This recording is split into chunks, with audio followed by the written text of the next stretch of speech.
Hello? Martin, this is Giddis. Hardy just got in. You were right. It was Lamont. There's a prescription for hydrocodone in his name. I'll let you talk to him first. Then we'll be behind you to arrest the old man. Thanks, Alex. Well, turns out Lamont did have a prescription for hydrocodone after all. Seems like he's our man then. Yeah. Damn. I can't believe that he fooled me. I should have known that there was something fishy about the whole situation. Damn. There's no way you could have known. Stop beating yourself up about it. Let's go have a talk with your former client. On our way to confront Lamont, we saw an ambulance drive by, heading fast towards downtown. Seems like someone else is in trouble. I wonder what happened. Let's pay attention to the job at hand. Wow. No matter how many times I see his house, I'm always awestruck. Tell me about it. Well, from the look of the architecture, it was facetious. Oh, right.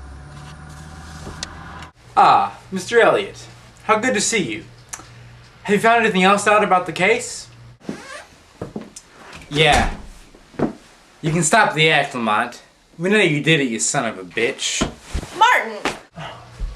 What the hell are you talking about? What am I supposed to have done exactly? Can it? We know you killed her, Lamont. We know that you had an argument with her the night she died. We know that you didn't want her to move out, so you killed her so she couldn't leave you. We also found the bottle of hydrocodone you drugged her with. It's over, Lamont. You're finished. The police will be here soon. You know, killing her was kind of a contradiction. If you wanted her to stay so badly, you should have kidnapped her. But killing her got rid of her permanently. I didn't kill Florence. I loved her as a daughter. That hydrocodone was from her back. I got a piece of shrapnel stuck there in the Great War. Gives me terrible muscle spasms sometimes. And how are you going to explain away the argument? Yes, I argued with Florence. She wanted to move out and move in with her friend, Miss Greenwald. But I implored her to reconsider. I raised my voice a bit, I must admit. But I apologized later over lunch. We were over it by that night. Why didn't you tell me about it earlier? I was afraid you would think that I was somehow involved in her death. That I killed her so she wouldn't leave me. But that's preposterous, as your partner has pointed out. And why are we supposed to believe you? I just have to ask you to trust an old man. I have it, Maximilian! Hello? Yes, he's here. It's for you, Mr. Eliot. Lieutenant Giddis? I'll take it. Eliot speaking. Mm-hmm. Yeah. I see.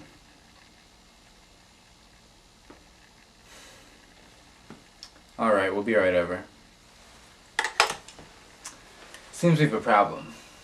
Remember that stagehand, Mr. Weston? Yeah. They just found him dead in O'Connell's dressing room. Oh, no. Mr. Lamont, I have to ask you not to leave town. As of right now, you're still the only suspect. I'm not going anywhere. Are you sure this is O'Connell's dressing room? Looks like the same room to me. That's what it says on the door.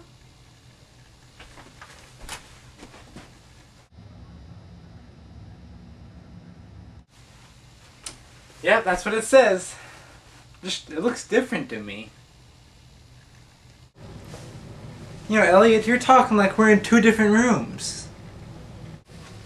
Forget about the room, Martin. Let's get down to business.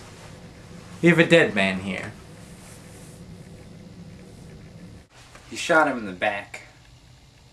The bastard. That's assuming it was O'Connell. It was. Look at this. Here's a letter from O'Connell to Hammermeister. And a bottle of hydrocodone to go with it. A match set. You know, I'll bet anything that this is the letter that Lamont saw on Hammermeister's desk the night that she died. Mm-hmm. And after O'Connell killed her, he took the evidence with him. And why does this prove that O'Connell killed Hammermeister? Simple. This is a love letter from O'Connell to Hammermeister. He's declaring his love for her. The only problem is she was a lesbian, so she stayed his advances. And O'Connell's not the kind of man you say no to. Seems like speculation to me. Well, what about Mr. Weston here? He must have found out somehow that O'Connell was the murderer and confronted him. Yes. Weston, he heard someone arguing with Hammermeister that night. He must have somehow recognized O'Connell's voice.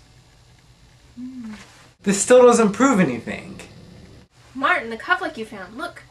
Look at the shirt. The right sleeve's torn off. It's missing. Hey, and this cufflink. It's an exact match to the one I found in Hammermeister's dressing room. Well, seems like we owe Mr. Lamont an apology. We have to find O'Connell first. He's killed 2 people now. Hardy, get some men together and check all the bus and train stations. And airports. Yes, sir. Martin, Forsyth, let's go by O'Connell's place. See if he's there.